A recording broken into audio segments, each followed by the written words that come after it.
কত কষ্ট করে আমি তোকে মানুষ করেছি, আর তুই কিনা কোনো জিনিসপত্র টাকা পয়সা না নিয়ে একটা মেয়েকে ফ্রি ফ্রি বিয়ে করে আনলি। পণ নেওয়া অপরাধ মা। অত জানি না, তোর বিয়ের জিনিস নিয়ে আমি ঘর সাজাবো এটা আমার অনেক দিনের আশা। তুই ওই মেয়েকে তাড়িয়ে দে, আমি তোকে আবার বিয়ে দেবো।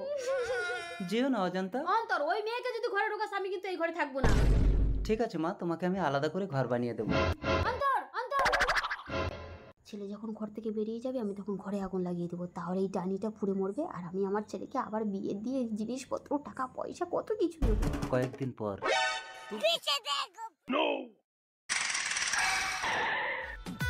অজান্তা, টিফিন কৌটায় করে ভাত দাও, ও ঘরে মাকে ভাত দিয়ে আসি।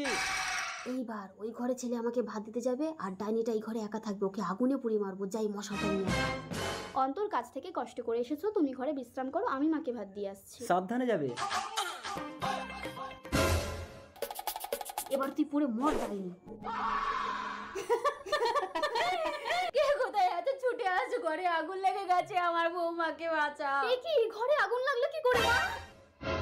বৌমা তুমি এখানে, তাহলে ভেতরে কে? ভেতরে আপনার ছেলে। ও মা গো, এই ডাইনিটাকে পুড়িয়ে মারতে গিয়ে আমার ছেলেটাকে পুড়িয়ে মারলাম গো। কেঁদো না মা।